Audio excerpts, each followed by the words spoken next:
मैं हूं एडवोकेट के मिश्रा और आज की इस वीडियो में हम आपको बताने वाले हैं कि अगर आपको राजस्व अभिलेखागार से नक्शा चाहिए, चाहे वो नक्शा किसी भी प्रकार का हो, पुराना नक्शा हो, चकतरासी नक्शा हो या फिर बंदोबस्ती नक्शा हो जो चकबंदी फाइनल हो जाती है उसके बाद का नक्शा, आपको नक्शा मोमीन कागज पे चाहिए या फिर फोटो कॉपी चाहिए, तो आप राजस्व अभिलेखागार से किस प्रकार से आप ले सकते हैं, इसके लिए आपको क्या करना होगा, कौन सा एप्लीकेशन देना होगा, किस तरह का नकल सवाल डालना होगा, सब कुछ आपको इसी वीडियो में बताने वाले हैं।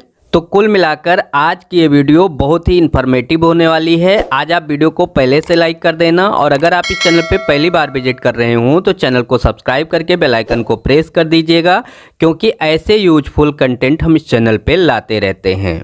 दोस्तों, कई बार आपको अपने भूमि की पैमाइश कराना होता है, सीमांकन कराना होता है, हदबरारी कराना होता है यूपीआरसी एक्ट धारा 24 के अंतर्गत, तब भी आपको सर्टिफाइड नक्शे की ज़रूरत होती है, सजरे की ज़रूरत होती है। इसके अलावा आपके फर्द खतौनी में अगर आपका रकबा ज़्यादा है और नक्शे में अगर कम है तो इसके लिए उत्तर प्रदेश राजस्व संहिता 2006 की धारा 30 के क्लाउज 1 के अंतर्गत नक्शा संशोधन या नक्शा दुरुस्ती आप दायर कर सकते हैं। तो जब आप नक्शा दुरुस्ती का बाद पत्र प्रस्तुत करते हैं न्यायालय में, तो वहाँ पर भी आपको प्रमाणित नक्शे की ज़रूरत पड़ती है। दोस्तों, इसका बाद दायरा कलेक्ट्रेट के यहाँ होता है। बंदोबस्त नक्शे को जिले के कलेक्ट्रेट व तहसील स्थित राजस्व अभिलेखागार में रखने की व्यवस्था की गई है।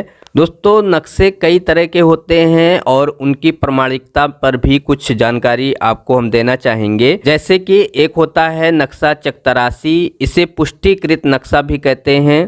किसी भी भूखंड का नक्शा जो तैयार किया जाता है उसका जो चकतरासी नक्शा होता है वो पहली प्रक्रिया होती है।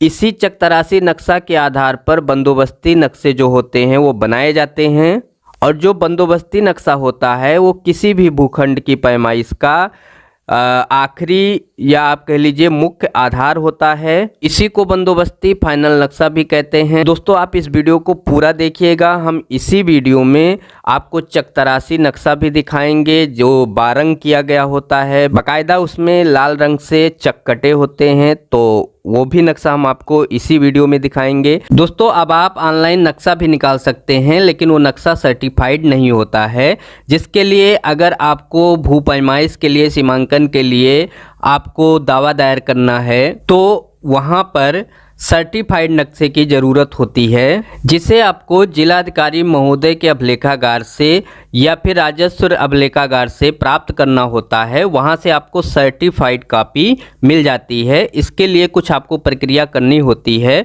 तो इसके लिए क्या करना होता है, सबसे पहले तो आपको अपने कलेक्ट्री कोर्ट पर जाना है और वहाँ पर आप जाएंगे तो कई जो स्टाम्प विक्रेता होते हैं या फिर और कोई दुकानें होती हैं जो कागज़ बेचते हैं, उनसे आपको इस तरह का एक नकल सवाल ले लेना है।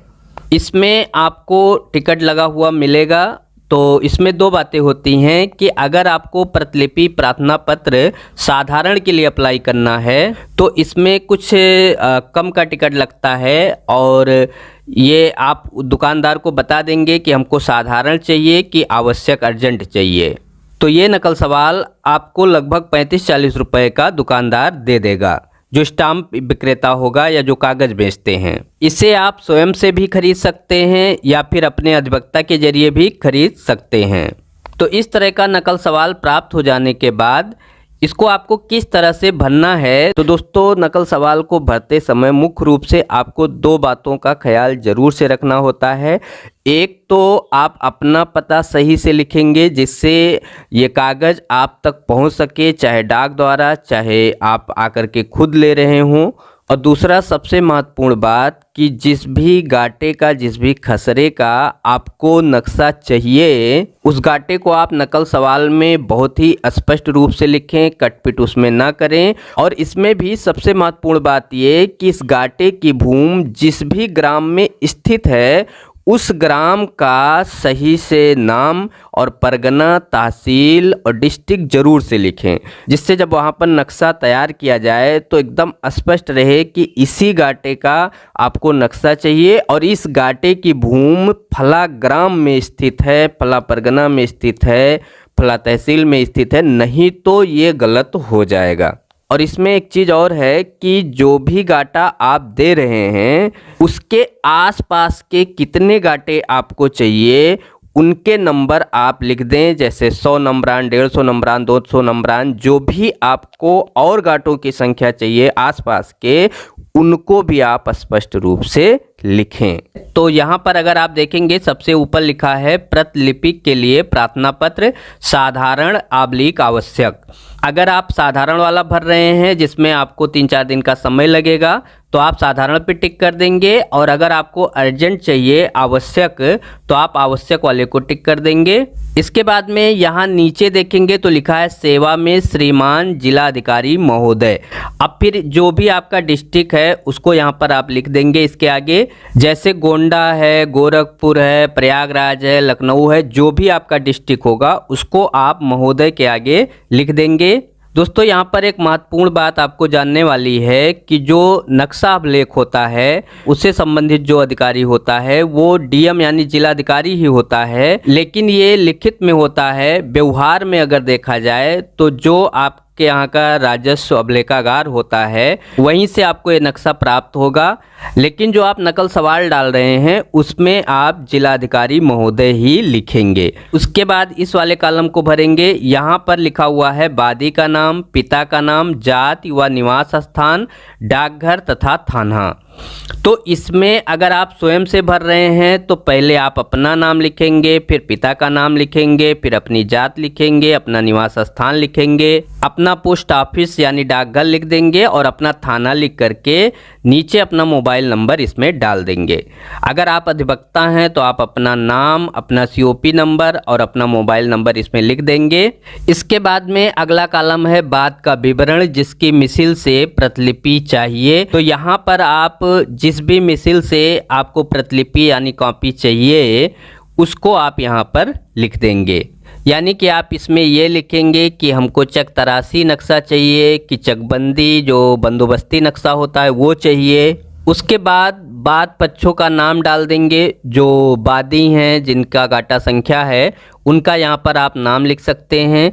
उसके बाद में बाद के प्रकार को यहाँ पर आप लिख देंगे कि किस प्रकार का ये बाद का प्रकार है। तो इस तरह से बाद पक्षों का नाम, बाद के प्रकार, निर्णय का दिनांक और निर्णय करने वाले न्यायालय का नाम, ये सब जो कॉलम है ये बहुत ज़रूरी नहीं है भरना। इसके बाद आज का दिनांक, तो जो तारीख है जिस दिन आप ये नकल सवाल दे रहे हैं वो तारीख यहाँ पर आप डाल देंगे। तो यहाँ पर ये कॉलम भरना बहुत ही महत्वपूर्ण है। इसमें आप उस गाटा को लिख देंगे जिसके बाबत आपको ये नक्शा चाहिए। तो इसमें आप अपने ग्राम को, परगना को और तहसील को लिखते हुए फिर आप लिखेंगे बावत गाटा संख्या, जो भी गाटा संख्या होगी के आसपास के 100 नंबरान या 150 नंबरान, जो भी आपको उस गाटा संख्या के आसपास के नंबरान चाहिए उस नक्शे में, तो उसको भी आप यहाँ पर 100 या 150 नंबरान जो भी चाहिए वो लिख देंगे। उसके बाद जो अगला कॉलम है प्रयोजन जिस लिए आवश्यक अर्थात किस उपयोग के लिए अथवा न्यायालय में प्रस्तुत दाखिल करने के लिए, तो इसमें आप ये लिख देंगे कि धारा 24 भूमि पैमाइश या सीमांकन या हदबरारी, जो भी आपको जिस प्रयोजन के लिए ये नक्शा चाहिए उसको आप यहाँ पर लिख देंगे। फिर जो आखिरी कॉलम है इसमें लिखा है प्रतिलिपि डाक द्वारा भेजी जाएगी या प्रार्थी स्वयं आकर लेगा। तो अगर आपको जो प्रतिलिपि मिलेगी यानी फोटोकॉपी मिलेगी, चाहे मोमीन की हो चाहे फोटोकॉपी हो, दोस्तों ध्यान रहे कि अगर आप बाई पोस्ट मंगाना चाहते हैं तो एक लिफाफा लेकर के उस पर आप डाक टिकट लगा करके उस पर अपना आप घर का पूरा पता लिख दें जहां पे आप मंगाना चाहते हैं, और उसको भी इस नकल सवाल के साथ नत्थी करके तभी जमा करें।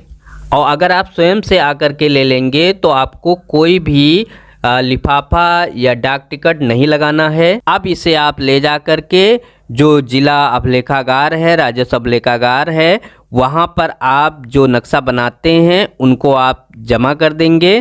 तो इसी नकल सवाल के अकॉर्डिंग आपको सर्टिफाइड नक्शा बना करके मोमीन कागज़ पे, अगर आप कहोगे तो मोमीन कागज़ पे, फ़ोटोकॉपी कहोगे तो फ़ोटोकॉपी आपको प्राप्त हो जाएगा। 3-4 दिनों में आपको ये सर्टिफाइड कॉपी मिल जाएगी। और ये आप देख सकते हैं, ये बंदोबस्ती नक्शा है, ये भी मोमीन कागज़ पे बना हुआ है। तो दोस्तों, मैं उम्मीद करता हूं कि मेरे द्वारा दी गई जानकारी आपको पसंद आई होगी। अगर आपको ये वीडियो अच्छी लगी हो तो वीडियो को लाइक कर दीजिए और चैनल को सब्सक्राइब कर लीजिए।